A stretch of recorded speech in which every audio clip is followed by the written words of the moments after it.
trying to understand the different sorts of issues they've got. I can design a solution, and sometimes that solution doesn't involve any technology at all. It's just changing processes a little bit. But if we're designing a solution, we can pick exactly the right technologies that we can recommend specifically for their business, and it's always different. Excellent.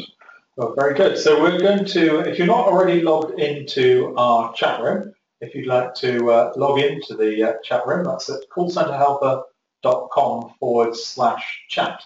Very straightforward, just put in your first name, last name and email address.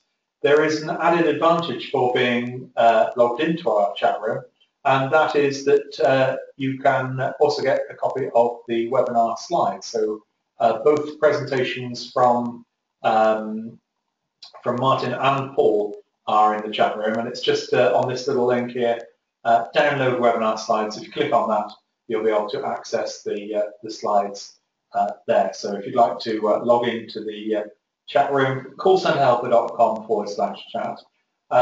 There's often quite an active discussion going on in there, and if you want to download the chat log afterwards, this little filing tray icon, you can click and that will download the chat room. So we've got the first people just dialing in now, and it'd be good if when you logged into the chat room, if you could just type in where are you dialing into the chat room from, so or dialing into the webinar from. So just like to put the details in there. We've got Michael who's dialing in from New York. I think it's 8 o'clock in the morning in New York, so that's a nice early start. We have Megan who's dialing in from a sunny Gloucester. It's certainly sunny outside the window here in Weybridge in Surrey. We've got Neris who is dialing in from South Wales, very sunny across there. So welcome to you all. I think we've got other people dialing in as we go through. So let's have a look at a story that's in the news. It's quite an interesting story that's appeared on Forbes, on their technology column. And here's an interesting one. I always love news stories. And customer service is the new marketing. And it goes on to look at the fact that companies are, used to spend an awful lot of money on marketing budgets, and increasingly people now have very powerful research engines in their pockets, the mobile phone, where they can actually actively go off and see what experiences people have with companies and with brands. Probably more so in things like hotels, where I wouldn't stay at the hotel now without looking at the reviews first. So in a way, rather than money spent on marketing, customer service is quite an important part of that. So what's your thoughts on this story, Paul? Is customer service the new marketing? I have to say I'm really excited about this because for so many years people have been choosing products based on what marketeers tell them the experience is going to be like, rather than actually the reality of the experience, whereas now diverting that money to actually creating a fantastic customer experience has got to be better for everybody. And I completely agree that with kind of Web 2.0, with everybody feeding their information back into the internet, so you really can find out ahead of time what your customer experience is going to be like, then it makes far more sense for people to invest more money in actually improving the end product or service, rather than just investing all their money telling people they're going to get a fantastic service and then not having any money left over to actually deliver. Yeah, indeed. And Martin, do you see that? I mean, we've been saying customer service is important for years. Do you think there is something new in this, or is this sort of just old news repackaged? I think there is a new aspect to it. I think the whole development of social media means that feedback from customers is a lot more instantaneous now, and it probably travels to a wider audience much faster. So I think it's in an organisation's interest to invest in their customer service, because actually not doing so could be negative marketing rather than positive stories that they're looking to present. Yeah, indeed. So let's have a quick look at our chat room, which is at callcenterhelper.com/chat. You can get the webinar slides from dialing in there. We've got a few more people dial in. We've got Jakub is calling in from Poland. We've got Saman, who is in Iraq. We have Gabriella, is in Redhill in Surrey, which I think probably not terribly far from where we are in Weybridge in Surrey, as well as Michael in New York and Neris in South Wales. So if you'd like to log into the chat room, callcenterhelper.com/chat, and you can download the webinar slides from the link there. We've also got Kate in town. So we're just coming up to the top of the hour, and just like to introduce everyone who's just dialing in for today's webinar. And we're going to be looking at 5 key features of call center design. And now this is looking at a sort of wider approach. We're going to be looking at both the operational and the technical sides of it.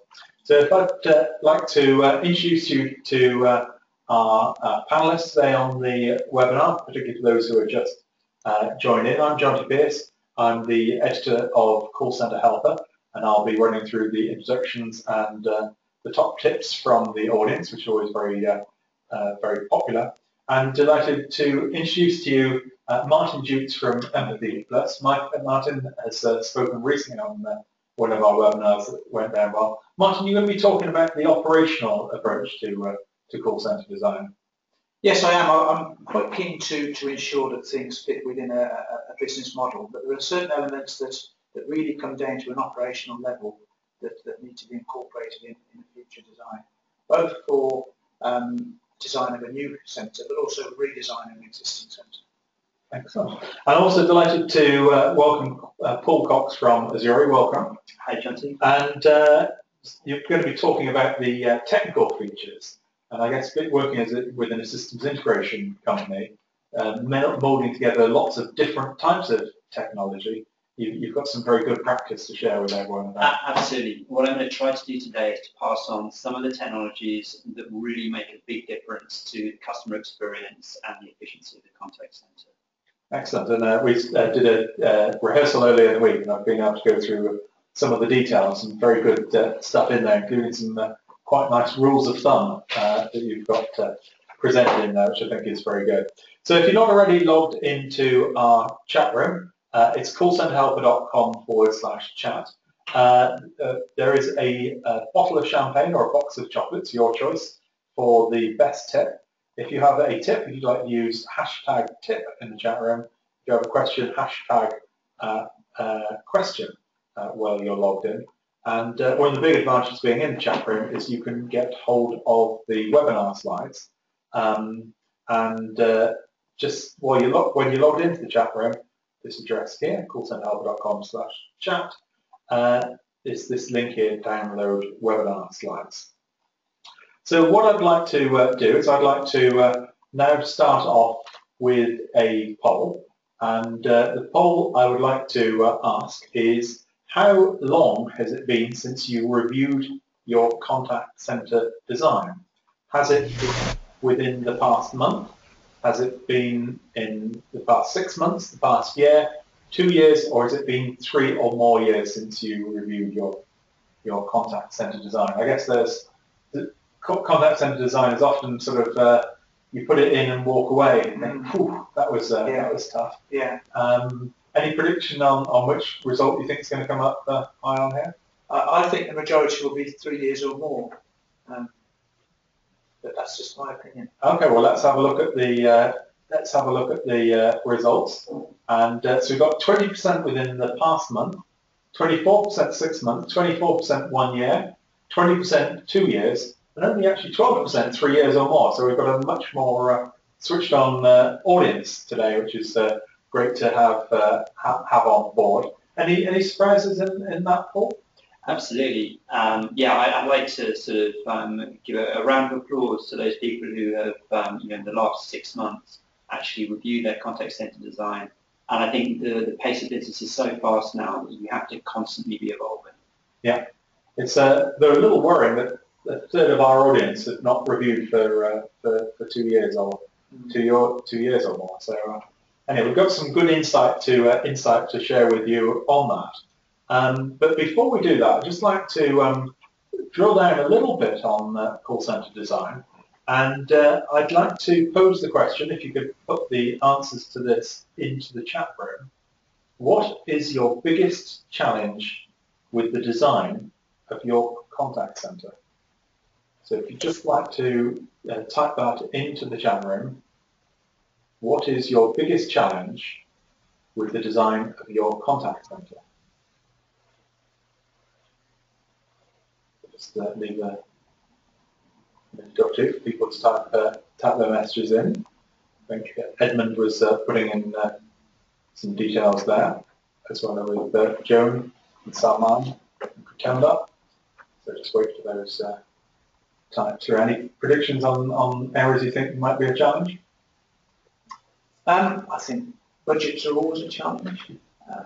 Constraints from management are always a challenge. We've got Edmund, who says it's ageing infrastructure within the organisation. Quite a fascinating area. Ian says it's matching changes in service proposition is difficult. And I suppose if you're working in an outsourcer, that changes in service proposition would be. The goalposts are always moving. Yeah. We've got Kutenda, who says space utilisation, how to plan the various sections for efficient workflow. Interesting. Joan says the currently outsourced and not fitting the company strategy. So I guess that's the problem with inside versus outsourced. Cindy says, I agree, the lack of senior support for improvements is always a challenge. And Martin, I know you're going to be talking about alignment. Someone says the challenge is we need to repaint and choose colours. We also need a second helpline as well. So a range of different approaches. We've got more coming through. We'll jump back to in a short while.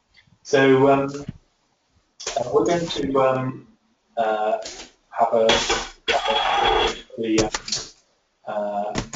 have a quick look at the results in a short while. So I'm now going to pass the baton across to Martin Dukes. And Martin, you'll be taking us through some of the key features of operational design of a contact centre. So would you like to share with us your thoughts? Yes, thank you very much, Shanti, and good afternoon, everybody, and thanks for joining us. Yes, I want to talk about start off with the 5 key features of call centre design, and from there, I'm primarily going to talk from an aspect of a new design of a new centre, but of course, I think the whole elements that we've discussed about redesign are just as important and just as relevant.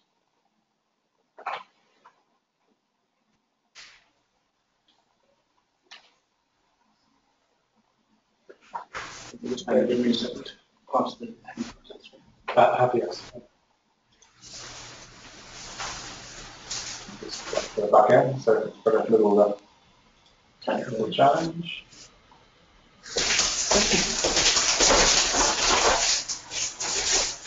That's to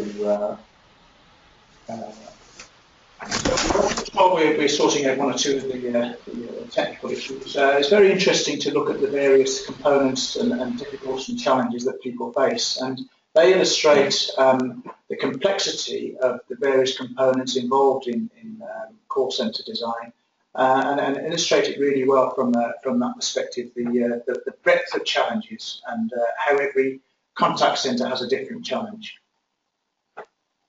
I'm going to start looking at a high-level design to start with. So first of all, some of the things that we normally consider. So why would you have a contact centre in the first place? Why do you need a contact centre?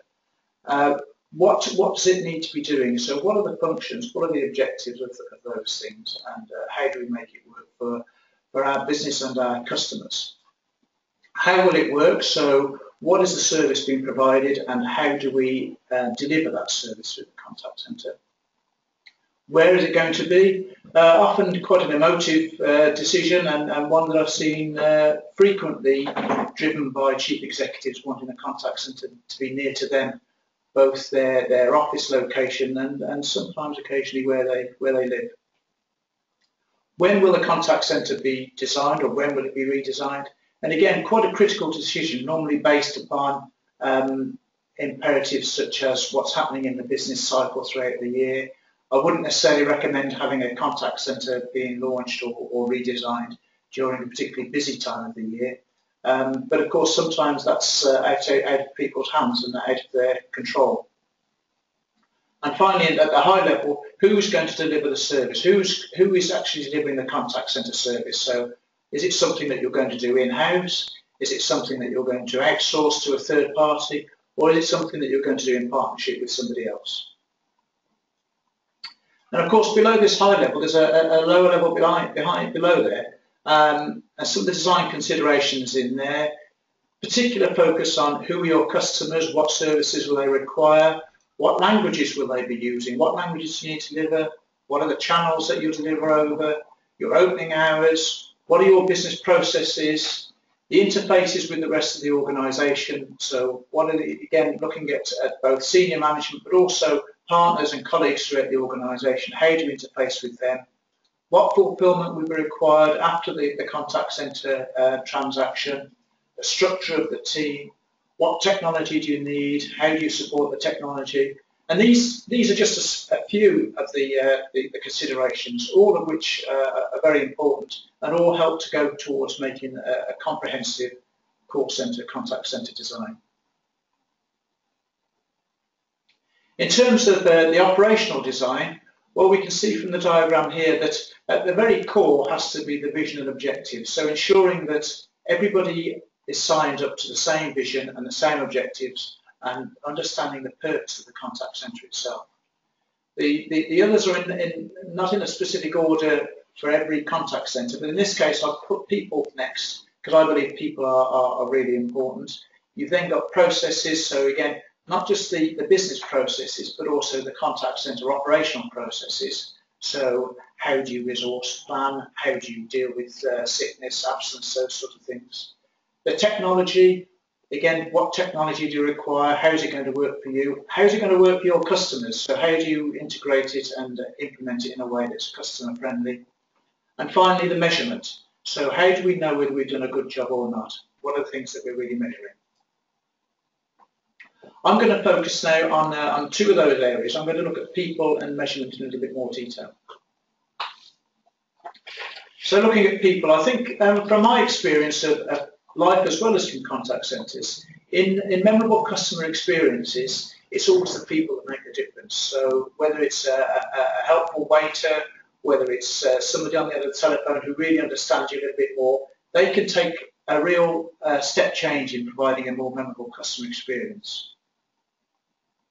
Selection of people is key, and often it depends upon the role of the contact centre. So if you have a scenario where there's a sales contact centre, it may well be that people with great customer service skills aren't necessarily that good at selling, and vice versa. So it's important to understand what it is you're trying to do and then select people with those key strengths.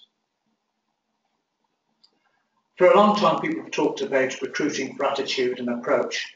And I'm a firm believer in this. I think it's very easy in many cases to be able to retrain people in a particular knowledge, but it's very difficult to retrain an attitude or approach. There are, however, some exceptions where skill is particularly important.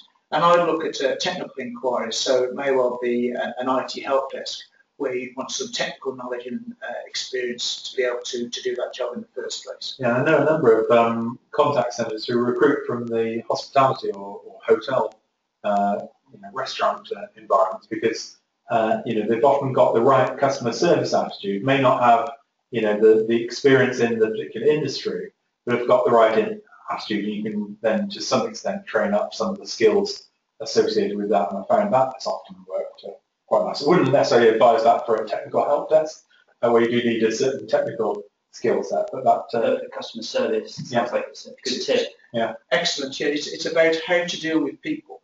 Really, it's people skills, how to deal with customers and make sure that they're getting the service that they both expect, but also that they deserve.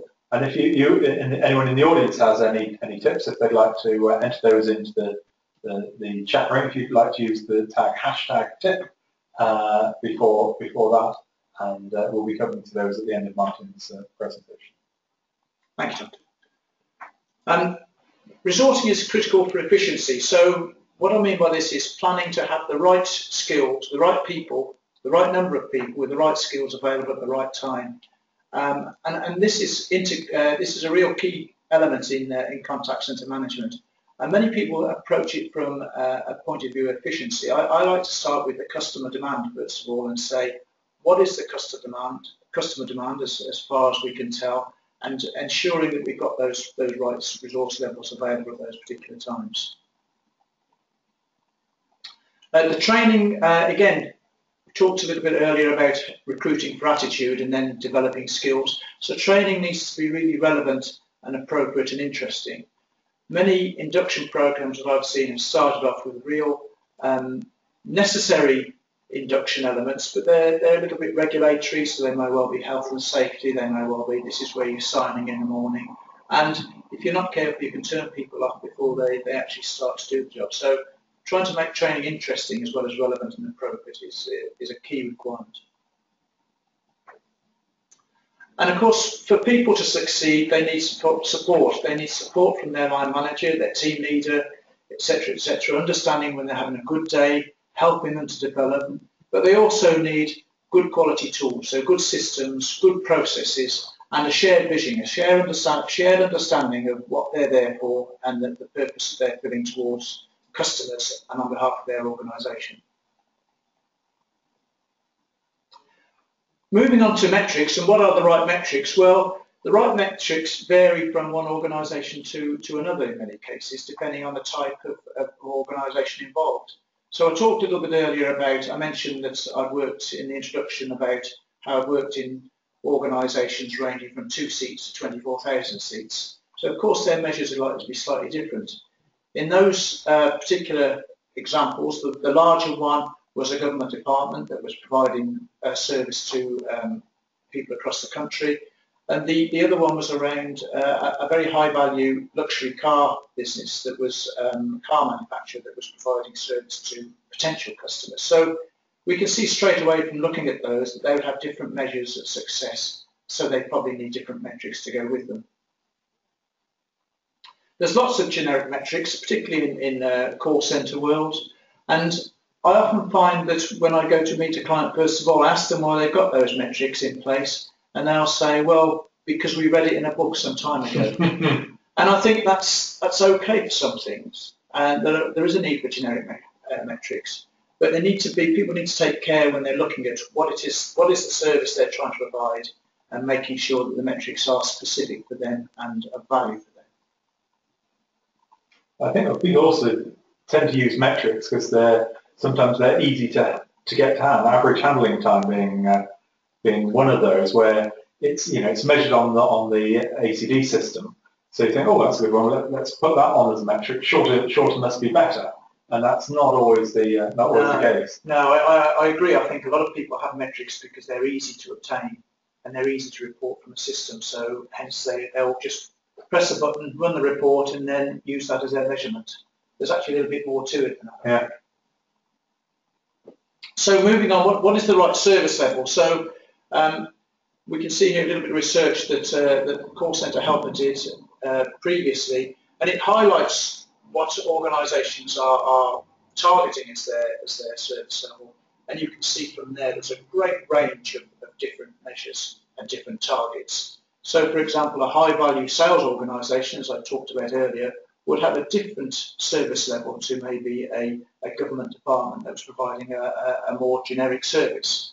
And I think it's about getting that appropriate. I noted yesterday that HMRC are apparently only answering calls within 47 minutes now, or answering calls in a duration of 47 minutes now. Now, I would guarantee that that's not a target, but it shows that they're struggling because of the volume of calls compared to the number of people they've got. I wouldn't suggest that they would ever say, yes, let's try and answer these calls within 47 minutes. But it is something that's happening to them because of their high demand and probably challenged resources. There's a bit of a shame though, because it's like they don't answer their phone calls and there seems very little penalty on it. If we're late filing our tax returns, or paying our tax bills, then we get a fine for it. So it's a bit different on the way that targets are approached. There is, yes, maybe there is a fine. That's a refund. Two particular types of metrics that I like to emphasise to people. The first is performance reporting. So what has your historical performance been in the last reporting period? So for example, if it's a monthly report, then what was your service like throughout that, what was your performance like throughout that period, throughout that month? And the other is more at an operational level. So what are the measures that are helping you to manage your team and your service? So for example, we may well look at average handling time as a measure of an operational management tool, because it helps you to forecast in the future. And in terms of metrics, there are so many different types. We tend to use a dashboard to be able to present them, but actually this illustrates really the various components of metrics that we look at. So first of all, we look at demand. So what is the customer demand for a period of time? How many calls, for example, have we received? How many emails have we received? How many web chats have we received? When have we received them? When have customers really wanted to contact us? The next element would be resources. So what resources have we had available and working in that period of time? So people would be one form of resources. So you may look at what is your absence levels, what have your absence levels been, what have your training days been like, various elements like that. It may also be that you need to consider what is your IT resource been like. So what's been the availability of your systems? If, for example, you've had systems that haven't been working for 10% of the reporting period, then it's very unlikely that your performance is going to be up to scratch. And being able to look at that and understand that is quite important. Performance is very much the output of the team, so it may well be how many calls have we answered within a service level, how many calls have been abandoned, particular metrics like that. And I use the term calls, but of course the same things apply to email, web chat, and any other channel we may be considering. And then from a contact centre perspective, the one that's most frequently missed is the outcomes. So what are the outcomes of the organisation in that reporting period? So if you're a sales-based contact centre, how many sales have you achieved? If you're a customer service based centre, then how many inquiries have you dealt with to a customer satisfaction? It may well be you're a complaints organisation or complaints centre, so how many complaints have you accepted and resolved to the customer satisfaction?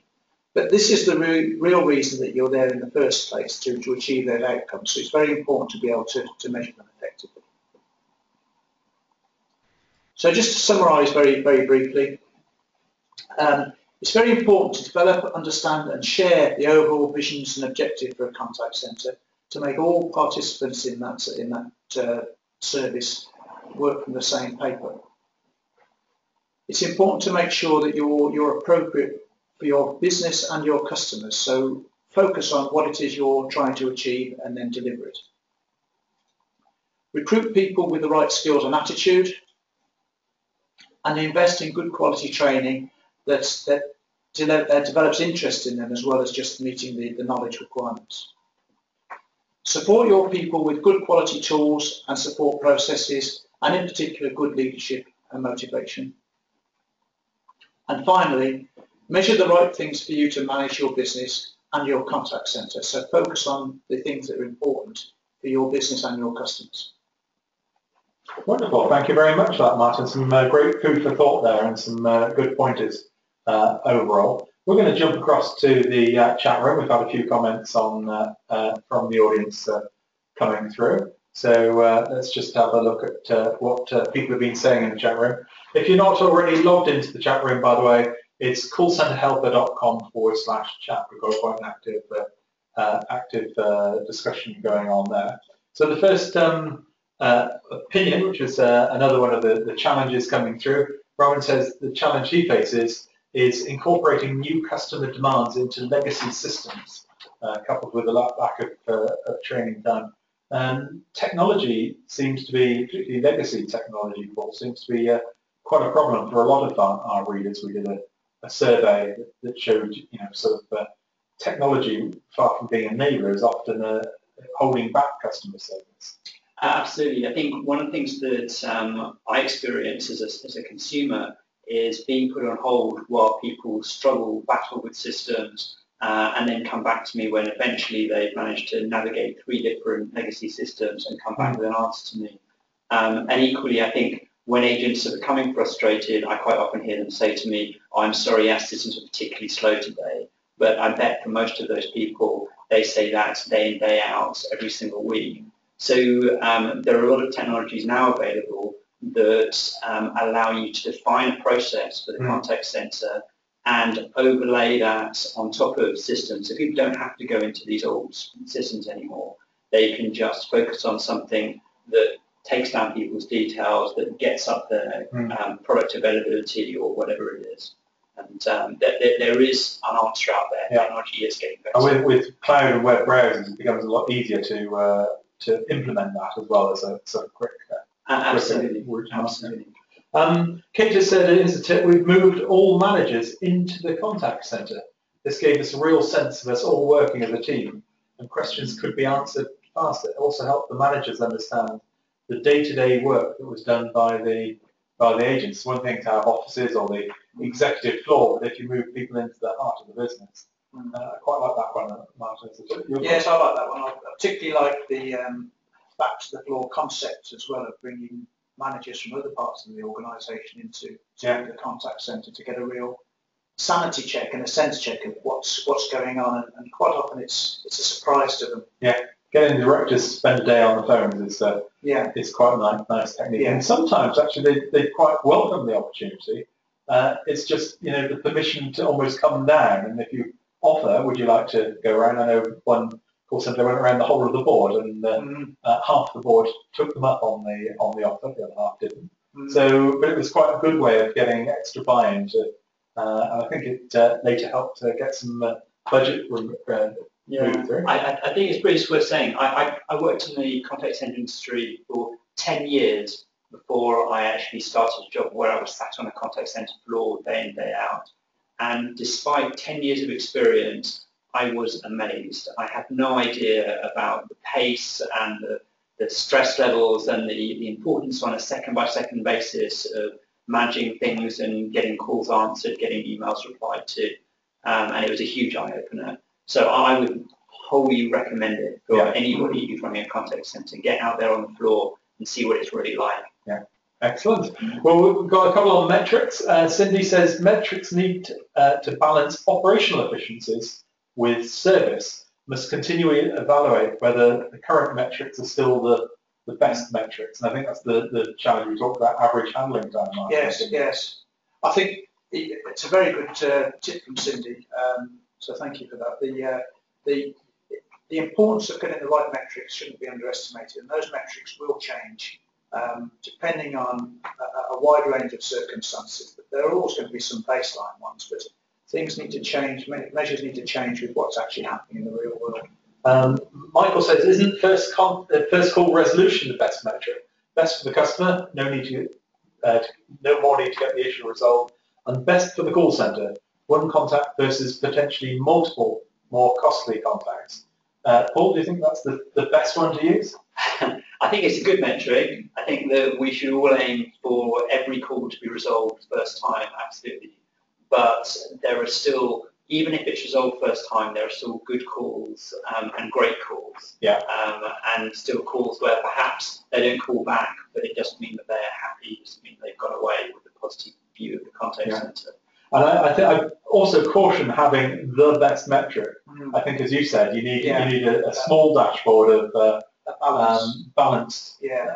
I quite like someone, Guy Fielding, described the Cinderella effect of metrics. The idea is probably in the region of about 4 to 9, 6 being a sort of an optimal measure, enough to get you a sort of a richness, but not so many that you spend half your life trying to report on the metrics there. Let's have a look through. Michael says, I find that older workers, mostly who've finished their primary career make great agents. I guess they're often working for the love of it rather than I think so, and I think sometimes there's an experience, and I can say this. I'm not particularly young myself. As you get a little bit older, you have a little bit more experience of talking and engaging with people. Yeah. And I think the people skills are perhaps something that become more relaxed as you get a little bit older. Cindy says the ability to source people in an area is a critical piece in selecting a new call centre location, which is quite true. And Jerome says, this is starter for 10, what drives high staff turnover in contact centres? Is it salary or is it staff satisfaction? Paul, you got a view? Goodness, I think if you keep your staff really happy, and that makes a huge difference. You absolutely hear stories of people jumping from one contact centre to another for 2 pence an hour difference. But if they were really happy, if they really enjoyed their working environment, then I don't think that would happen. So invest in your people. Yeah, I think I'd agree with you. Staff first, but you do have to keep the salary competitive. It's quite nice when someone leaves and then they come back in. That's also very powerful, but staff satisfaction. I think I've read or it's been publicised that Virgin Airlines, or Virgin Atlantic, certainly don't pay great salaries, but they have great staff satisfaction and good retention because of it. Okay, we've got one final tip.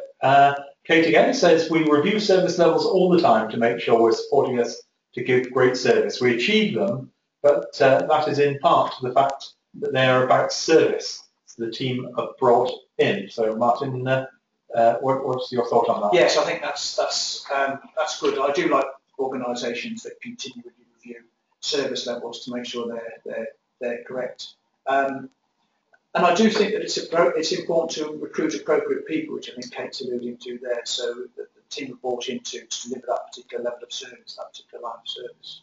Well, before we go into Paul's presentation, just want to ask a quick audience poll, which I think Paul will ties in very nicely with Paul's presentation, and that is, what stage are you at with social media in your contact centre?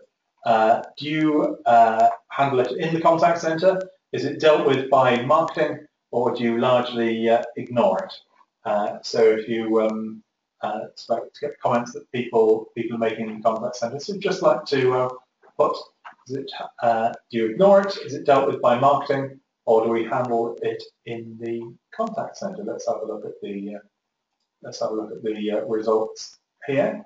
Quite interesting. 41% of people handle it in the contact centre, 45%, and for customer service, I think this is rather scary, is handled by marketing, and 14%, that has been coming down over the years, I think, ignore it. Paul? That's better than I thought. So certainly I'd say I've seen a lot of customers move from the ignore it through to the marketing and into the contact centre. And whilst the majority is still in marketing, it shows that the evolution is starting to happen. People are starting to realise that timeliness is just as important as the quality of response in terms of social media. Because if you aren't seen to answer a query really quickly and positively, then other people start commenting it, people start sharing it, and by the time the marketing department gets back the next morning, then it could have got completely out of control. So that's good to see, but we've got some work yet to do, I think. And I also see instances where it's sort of split, where marketing do all the marketing bits of customer service, often on one social media account, and there's a customer service social media account that does all the customer service bits. So there's a certain degree of transfer between the two. Yeah, it has to be a joint effort, I think. Okay, excellent. Well, I'm going to now pass the baton across to Paul Cox from Azuri, and Paul will be taking us through the technical aspects of call center design. So, Paul, if you'd like to pop your slides up on the screen, and like to share with us your thoughts. Fantastic. Thank you very much. Smooth handover. The screens are showing, so that's all a good start. Good sign. Okay, so I'm going to look at features 2 to 5 out of the 5 key features. We're going to look a little bit at routing. So what's the most effective way of getting the interaction through to the right person or the best person to help somebody. We're going to look at managing resources. How on earth do you make sure you have the right staff at the right times? We're going to look at making sure we have all the information for each agent so they can do the best possible job. And then we're going to have a brief look at what managers really need in order to do a good job and make a great contact center. Okay, so routing. There are 4 steps to routing. Understanding who people are, understanding what they want, so hence the title, who are you and what do you want, which sounds a little brusque, but we really need to understand why people are contacting us. We then need to understand how urgent their inquiry is, and we need to do what I think of as finding them a friend, finding them the best person for them to communicate with to resolve their issue or answer their query. So I'm going to use voice here, and I just want to make this point that these principles hold true across all media types. Voice is an easy example, and it's still the dominant media, so we're going to start with that, but we'll talk a little bit later about how you can convert it for others. So first of all, who are people? What we want to do is understand who this person is so we can gather as much information as we can about them to make positive decisions about how to route them. The classic with a phone call is looking at the number they're dialing from. And if they're lucky enough to be dialing from a mobile phone that's a personal device and we know it's definitely them, then that's easy. But it's not always possible. Sometimes they're dialing from a company or they're withholding their number, so you can't rely on it. But we should check that first. If we can't get a match on that, we can then look at things like prompting them to type in a customer number. So if there is some sort of customer number or policy number or some sort of ID that's clearly printed on literature or on their account if they have a web page, then that's a great thing to ask them to type in so we know who they are. And finally, voice recognition has come on so much in the last few years, and the advent of things like Siri has really shown us the power of what this can do. But it's still a slightly clumsy technology, and it still takes a lot longer than typing in a number. And equally, it's still very expensive. So I would say if you need to ask somebody what is the name of your, what is your address, what is your postcode, etc., by all means it's technically possible, but just because it's technically possible doesn't mean it's the best customer experience. So finally, we understand who this person is, and we're going to retrieve as much information from all the systems that you have to try and understand what they might be calling us about today.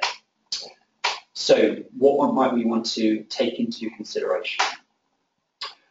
First of all, the simple one is which number they're dialing us on. If we've got a sales line or a support line or a complaints line, then that might give us a clue, but we can't always rely on it because often people will record one number in their phone or they'll look at the top of the list and just dial the first number they come to. If we know somebody has got an open support ticket or they've made an inquiry with us and we haven't resolved it yet, then there's a really good chance they could be calling us about the same thing. So let's be cognizant of that, and let's use that to decide who we route them to. If they've placed a recent order, so if we know we've just delivered something to them and straight away they call us, then again, we should take that into account, and maybe that call is going to be about that order. And similarly, if they sent us an email yesterday, perhaps about a certain subject, and now they're suddenly phoning us, perhaps it's about the same thing, perhaps it's a follow-up to that email, perhaps they didn't understand our response, or worse, perhaps we haven't responded yet and they're chasing us. If we have to, then absolutely, if we think it could be one or two different things, let's give them a voice menu. Let's just ask them. Let's not be afraid to say, are you calling us about this topic or that topic? But the goal should be to try to ask them as few questions as possible and try to ascertain as much information as we can intelligently by looking at the information we have stored about them. So number 3, what I like to call this is who is the most expensive person to abandon? The vast majority of contact centres are not resourced to the level where they will never abandon a single call. So you're going to have to abandon people, and the question is, who should you make sure you don't abandon? So here's some ideas, and obviously please do enter into the chat room any ideas that you have about this. But some suggestions here are, if you've got a VIP, and this is really the classic one, if you've got a VIP and you know they spend an awful lot of money with you each year, let's not abandon those guys. If they're at risk, so if this person has recently complained, we know they've had problems, they maybe had a bad service experience or something like that, let's be really careful with those people and make sure they don't abandon them. If we know that for an insurance company is the absolute classic, but it holds true for anything that's a subscription service, if somebody is about to renew and the likelihood is they're phoning you up to pay you some money to simply renew their subscription, let's not give them a bad experience where they might then go out to our competitors to ask them for a quote. Let's say, fantastic, thank you for calling. We'll take your call. We'll make sure that you don't abandon, that you're prioritised and put through to the right people, and we can answer it quickly.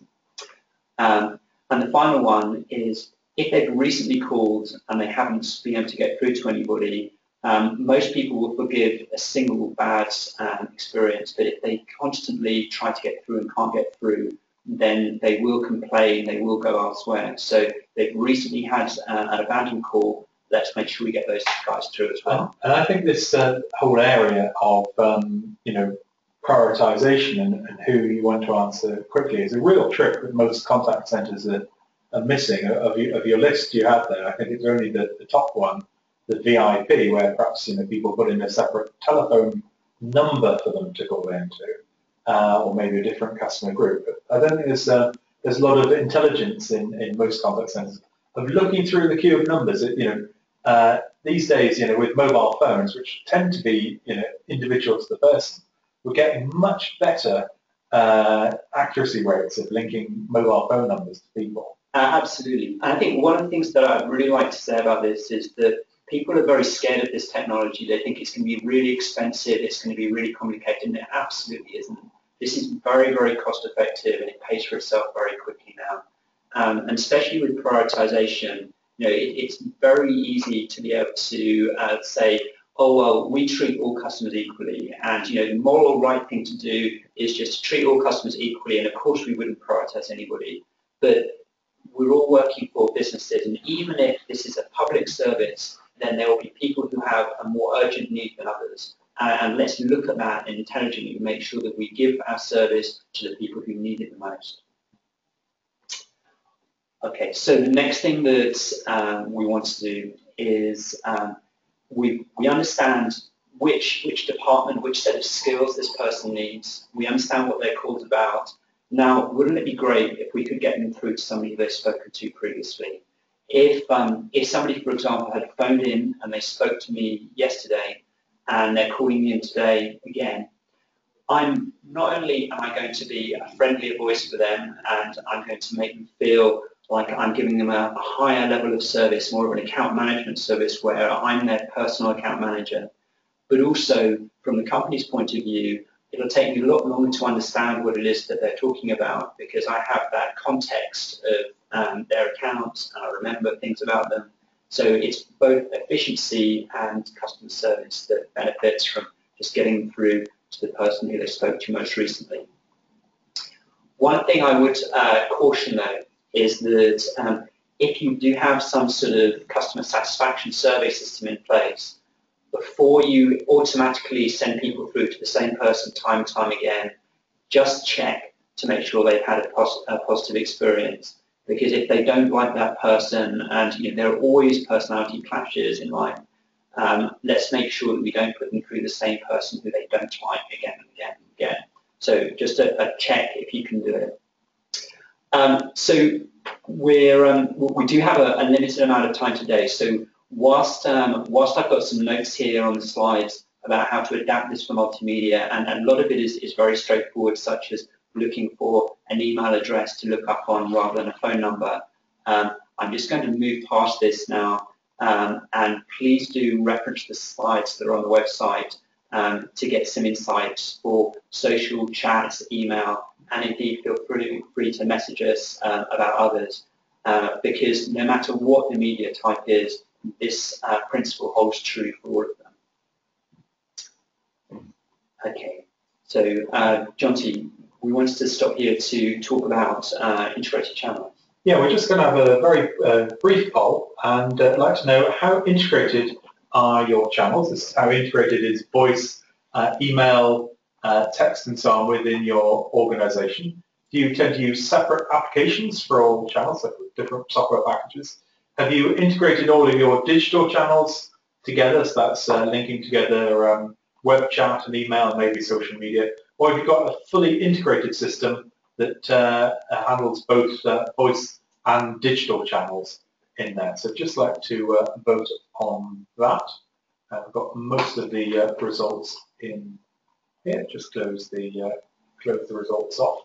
And we've got quite a dichotomy here, Paul. We've got probably the majority have separate applications for all channels. Perhaps pick up a few web tools for some of these. 38% though have got fully integrated voice and digital channels, which I think is very encouraging to. Absolutely. Very encouraging to see. So I think what we see a lot is people who are starting off maybe just with voice, and when they then start to introduce a small amount of one particular new media, it's very much in that experimental phase where they want to try it, but they're not sure if they're going to fully commit to it, whether it's going to work for their customers or indeed for their contact center.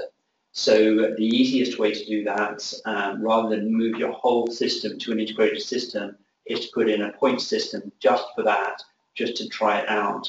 But after a period of time, it becomes easier just to grow that area and not to notice the fact that you're ending up with a silo of people who you can't move between different channels. So I guess the message here is that the technology is working, it isn't as scary, and that a large percentage of our audience have done it. So if you haven't made that step, perhaps now is the time to start to have a look at that. So yes, let's pass back to you, Paul, for the other parts of the technical features. Okay. Perfect. Okay, so the next thing we're going to talk about is how do we manage resources and what technology is there that can help us. So if you put yourself in a position where you have just started a new job in a brand new contact center and they've recruited, say, 30 or 40 people, and your first job is to work out who's going to work when. So the sort of things that you might want to take into consideration. And I'm sure this will ring true for an awful lot of you out there listening, are the standard sort of things that we will expect. So when are you open, when do people take breaks, and all that sort of thing. Once we have that, then we might put together a shift plan, and classically we might use a spreadsheet to do that. Then we have the exceptions, which spoil our fantastic plan that we've just worked out. Such as people who insist on leaving or being off sick or having to have personal time away from the office.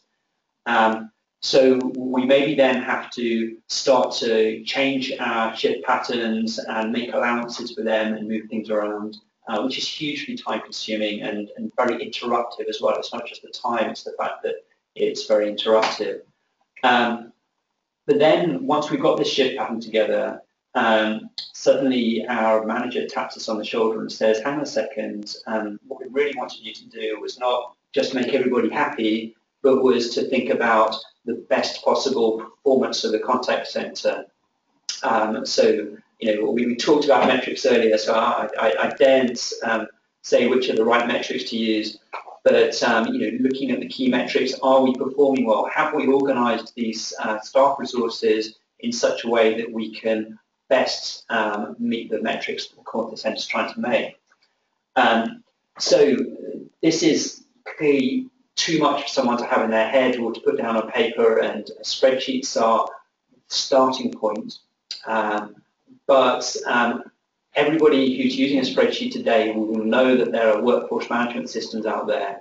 And I guess the question mark in their mind is, at what point should you move across to a workforce management system? They seem to be some sort of nirvana where they do everything for you and they're super accurate, and we'll talk in a minute about them, but they're also not for free. So when do we need to do that? One of the things that you need to consider when making that choice is how complex your contact center is. So if you have one group of people who, it could be a large group of people, but they're all just taking the same sorts of calls, and they maybe have one or two shift patterns, so it's fairly straightforward, then it's obviously a lot easier to cope with than if you're an outsourcer with a myriad of different service levels and options and different times of day that you have to help people. So our rules of thumb, so these are some quick, easy takeaways. We normally advise people that if you have a simple contact center, then a guide threshold is about 60 agents. Up to 60, you can just about cope, and obviously it gets harder the closer to 60 you get, but you should just about be able to cope with a spreadsheet. After that, absolutely, you will not be making the best out of your resources unless you're using a fully fledged workforce management system. If you have a slightly more complex contact center, then that drags that down to about 40 agents. And again, these are rules of thumb, everybody's slightly different, but within the industry, these are absolutely the guidelines that we give to people. And after I suppose the most important thing, if you're a contact center manager and you're thinking about making a case to your management team about trying to invest in this sort of technology, is if you are above those thresholds and you're still calculating things on spreadsheets, then the good news is you will absolutely get a return on that investment. You will absolutely increase your efficiency to the point where you will make money. And an added benefit is that you won't have to worry about holiday requests or shift swaps. The vast majority enable that as a self-service. So finally, real-time adherence is kind of the next level. It's like turbocharging your workforce management system. So what is that? What does that mean? This is a real-time view of what's actually happening in your contact center versus what you predicted to happen. So how many calls are you actually getting versus how many do you think you would get? Are you getting a lot far fewer for some reason? Or did your marketing department spring a surprise advertising campaign on you and suddenly you're getting twice as many as you thought? Equally, you might have agents who were supposed to be in today and aren't, and that's affecting the service level. As soon as the contact center gets larger or more complex, or it's very service sensitive, so blue light is the most extreme example of that, then that's the next thing to step up to after workforce management. Okay, so number 4, we want to talk about empowering agents. And this is really about making sure the agents have got the right tools and information to do a good job. So what stops them? What are the challenges? First of all, you phone somebody up and they simply can't answer your question. They don't know the answer. They take a long time. We talked about systems and the problem with legacy systems earlier on. Or the agent forgets compliance statements. This is clearly very dangerous from a contact center's point of view. So the causes, complicated multiple systems, exactly what we were talking about earlier, the fact they have to navigate between different systems. They have too much information to remember. If you have an agent who has been working for 4 or 5 years, then perhaps they've managed to build up this knowledge of everything across all of your customers. But someone who's only been there sort of 6 or 9 months, there very often is a huge amount of information they simply cannot keep in their head, and no number of books and leaflets and printouts and post-its are going to solve that. Okay, so what can we do about it? For the complicated systems, we mentioned earlier the idea of having a unified desktop piece of software that allows them to get access to only the pieces of the information across those systems that they need. So not only are they not going to have to move between systems, but also it's going to hide some of that complexity for them, which is going to reduce agent training time. Too much information to remember. So the classic for this is knowledge management. And before you start worrying about expensive knowledge-based systems, this can be as simple as just a wiki, so an intranet where you store frequently asked questions. But if you have a lot of information, then a knowledge base provides a smart way of searching amongst all that information to find answers to specific questions. And what that can also then do is carrying across to other media is to provide you with templates to automatically respond to emails and text into web chats and things like that, where not only are you saving time, but also you're guaranteeing the quality of the response and you're making sure that any compliance statements are guaranteed to be in there. And if you have mountains of paper-based guides, scripting systems, while I think they have in the past had a slightly questionable reputation in the industry as persuading agents to read out robotic scripts, what these are really about is more of a process guide to help people to go through the call and to provide for them the right information, context sensitive to the call queue and to the stage, to the product and to the stage in the call that they're at. And finally, making sure that they don't forget compliance statements by not only putting them up, but making them tick a box to say, yes, I definitely said that. Okay, so finally, and we're starting to run short of time, so I just want to briefly talk about empowering management. And this is kind of a personal bugbear of mine. So I believe passionately that it is impossible to effectively manage people without plenty of information about what's going on.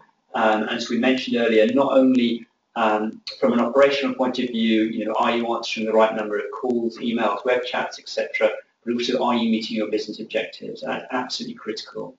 But, and this is an absolute huge but, when I spend time in contact centers, almost without exception, people, managers who I speak to, and the management team, so this is broader than just the contact center manager themselves, spend a ridiculous amount of time with a head in spreadsheet that they really could be spent making the contact center more efficient, better quality, and making sure that the customer experience is much better. So my closing message to you guys today is please take account of how much time you spend using Excel. Writing the same report day after day, it's like living in Groundhog Days, is not a good use of people's time. And I really want to free contact center managers. If this is all I achieve in my career, just manage to free a few contact center managers, then that will be a life well lived, I think. So if you can have a single system that covers all media and provides all reports, that's great. But if you persuade your management team to allow you to invest in one thing today, then please get somebody to write that report that you produce yourself with Excel every day. Just get somebody to pay for that to be written professionally so that tomorrow you can click on one button and it all pops up automatically. And that's it. Back to you, John. Wonderful. Thank you for that, Paul. Some great advice overall there. We're going to jump across to the chat room and the tips and questions that have come in from that, and let's share those up with you. Neris has said as a tip, take potential agents onto the calling floor to listen to calls before they go into training. This makes training more relevant and ensures they feel comfortable with the role and the environment. Certainly people will then know what they're getting into. Interesting comment from Lisa, who said at a previous webinar, it was said, align your metrics with what your customers value the most. The quote is now on my wall, and promoted us as a company to survey our customers. Just because we think we know what they want versus what they expect may not actually be really true. So I think that's a great, great one. So nice if you can put the tips up on the wall. Diego asked a question. We often look at first contact resolution and customer satisfaction as two separate metrics. How can we construct a metric that combines the effect of first contact resolution and customer satisfaction, avoiding having to make a separate analysis? Martin, your thoughts? Oh, thank you. Thank you. That's an excellent question, and I'm not sure that I've necessarily got the answer straight away. I think that it's interesting because if you look at first contact resolution from an IT support perspective, then it's possibly unlikely that somebody at the first point of contact would be able to answer every technical inquiry. So I think they are separate things.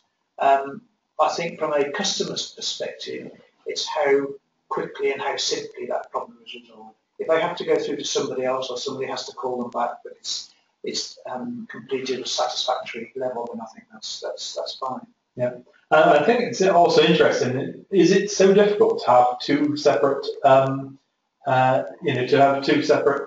metrics? I think it's not beyond the possibility. You could just report on both of them. They are slightly different. Yeah. Perhaps if you need both, maybe a weighted average might be the, just 50% one, 50% the other, on a percentage scale, and that gives you the final.